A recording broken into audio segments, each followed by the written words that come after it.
বলছিলাম রাসূল সাল্লাল্লাহু আলাইহি ওয়াসাল্লামের বিধানকে শক্তভাবে আঁকড়ে ধরতে হবে আপনাকে আমাকে। জীবনের প্রত্যেকটা ক্ষেত্রে, প্রত্যেকটা পর্যায়ে, প্রত্যেকটা বিষয়ে রাসূলের বিধানকে সর্বাধিক অগ্রাধিকার দিতে হবে। যেমনভাবে রাসূল বলেছেন তেমনভাবে আল্লাহ বলেছেন। আল্লাহ রাব্বুল আলামিন বলছেন, কুল ইন কুনতুম তুহিব্বুনাল্লাহ, বলে দাও যদি তোমরা আল্লাহর ভালোবাসা পেতে চাও, ফাত্তাবিউনি, তাহলে আমি মুহাম্মাদের ইত্তেবা করো, ইউহিব্বুকুমুল্লাহ, আল্লাহ ভালোবাসবেন তোমাদেরকে। আল্লাহর ভালোবাসা পেতে চাইলে রাসূলকে ভালোবাসতে হবে। দেখুন রাসূল বলছেন, আল্লাহ রাব্বুল আলামিন বলছেন, মান ইউতিউর রাসূলা ফাকাদ আতা আল্লাহ, কেউ যদি রাসূলের আনুগত্য করে সে আল্লাহর আনুগত্য করে। সূরা নিসা 80 নম্বর আয়াত। আল্লাহ রাসূল সাল্লাল্লাহু আলাইহি ওয়াসাল্লাম বলছেন, মান আতা মুহাম্মাদান ফাকাদ আতা আল্লাহ, কেউ মুহাম্মাদের আনুগত্য করলে সে আল্লাহর আনুগত্য করবে। ওমান আসা মুহাম্মাদান ফাকাদ আসা আল্লাহ, আর কেউ যদি মুহাম্মাদের নাফরমানি করে সে আল্লাহর নাফরমানি করবে। ওমা মুহাম্মাদুন ফারকুম বাইনান নাস, মুহাম্মদ হচ্ছে মানুষের মধ্যে পার্থক্যকারী, কে হকপন্থী আর কে বাতিলপন্থী, কে হেদায়েতের পথে কে ভ্রষ্টের পথে, এই পার্থক্য করবে মুহাম্মদ সাল্লাল্লাহু আলাইহি ওয়াসাল্লাম। সহিহ বুখারী 7280 নম্বর হাদিস। সম্মানিত উপস্থিতি, যেইভাবে আল্লাহ বললেন রাসূলের আনুগত্য করতে, সেইভাবে রাসূল মুহাম্মদ সাল্লাল্লাহু আলাইহি ওয়াসাল্লাম বললেন রাসূলের আনুগত্য করতে।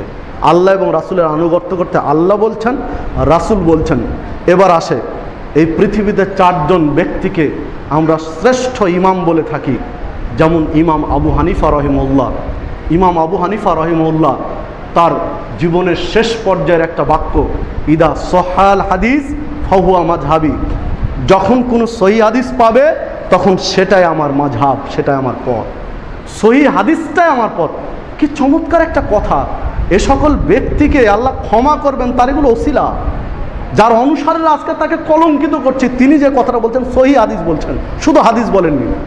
ইমাম আবু হানিফা শুধু বলেননি যে যখন হাদিস পাবে আমার কথা বাদ দিয়ে হাদিস মনে, কথা বলছেন না, বলছে এই যা সহাল হাদিস, যখন সহি হাদিস পাবে তখন ধরবে এটা আমার মাযহাব। তাহলে ইমাম আবু হানিফা পৃথিবীতে তার অনুসারীদেরকে বলে যাচ্ছেন যে কোরআন এবং সহি হাদিসকে মেনে নাও। যে আলোচনাটি তুলে ধরেছেন একজন হানাফি রাইটার, হানাফি লেখক আব্দুল ওয়াহাব সারানি, তার মিজানুল কুবরা প্রথম খণ্ডে 30 নম্বর পৃষ্ঠায় আলোচনা নিয়ে এসেছেন। দেখুন আরেকজন ইমাম, ইমাম শাফি রাহিমাহুল্লাহ, তিনি তার ছাত্রদেরকে বলছেন, ইদা রাআইতা কালামি ইউখালিফুল হাদিস, যদি আমার কোনো কথা হাদিসের বিপরীত পাও, ফামালু বিল হাদিস, তাহলে তোমরা হাদিসকে আমল করো। ওয়াদরিবু বিকালামিল হায়েত, আর আমার কথাটা দেওয়ালে ছুঁড়ে নিক্ষেপ করে চুরমার করে দাও। এর চেয়ে কি চাইবেন? তারা আসলে বড় মানুষ, তারা একজন দ্বীনের খাদেম, তার প্রমাণ এগুলো যে তিনি তার অনুসারীদেরকে বলে যাচ্ছেন হাদিসের বিপরীত যদি আমার কথা হয় তাহলে তোমরা হাদিস মানো, কথা ছুঁড়ে ফেলে দাও দেওয়ালে, কোনো মূল্য নেই, ডাস্টবিনে নিক্ষেপ করো, হাদিসকে অনুসরণ করো। দেখুন যে আলোচনা, এটিও একজন হানাফি রাইটার আলোচনা করছেন, আব্দুল শাহ ওয়ালিউল্লাহ মুহাদ্দিস দেহলভী, তার ইকদুল জিদ ফি আহকামিল ইজতিহাদ ওয়াত তাকলিদ গ্রন্থের 27 নম্বর পৃষ্ঠায়।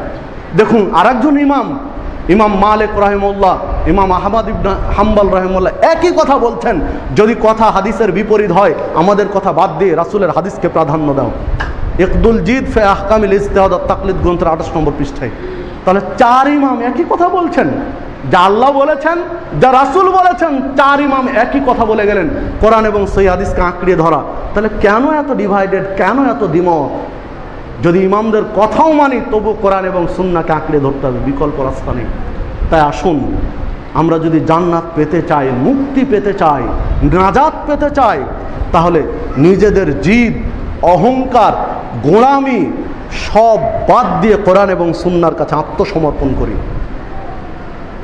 অনেকেই বলে থাকি যে বাদ দাও, বাপ দাদা যা করেছে তাই করব। আল্লাহ রাব্বুল আলামিন বলছেন, ওয়াইদা কিলা লাহুম তাবিউ মা আনজালাল্লাহ, যখন তাদেরকে বলা হয় যে আল্লাহর বিধানের দিকে ফিরে আসো, তখন বলে ক্বালু বাল নাত্তাবিউ মা ওয়াজাদনা আলাইহি আবানা, বাদ দাও, পূর্বপুরুষ যা করেছে তাই করব।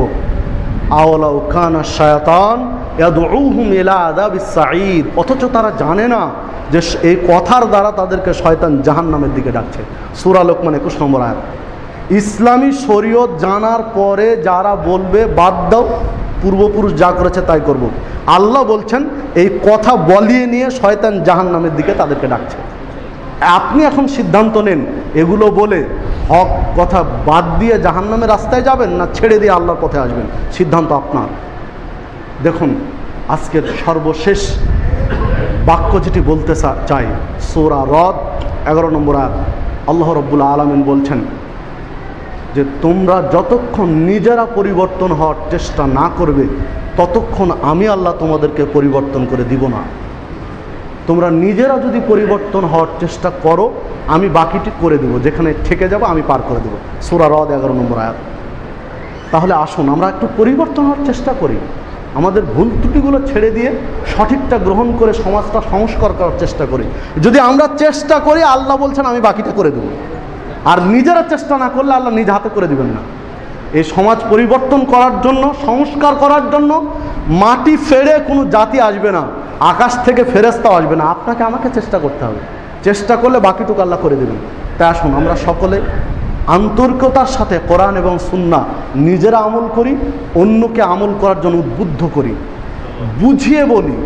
এমনভাবে নয় যে একদিন বললাম ও আর কাছে আসলো না, এইভাবে নয়, এমনভাবে উপস্থাপন করি যে সে যেন আমাকে মূল্যায়ন করে, আমার কথা গ্রহণ করে, সেভাবে চমৎকারভাবে তার কাছে উপস্থাপন করি। আল্লাহ রাব্বুল আলামিন আমাদের সেই তৌফিক দান করুন। আকুলু কাওলা হাযা আস্তাগফিরুল্লাহ লাকুম ওয়া লিসাইরিল মুসলিমিন।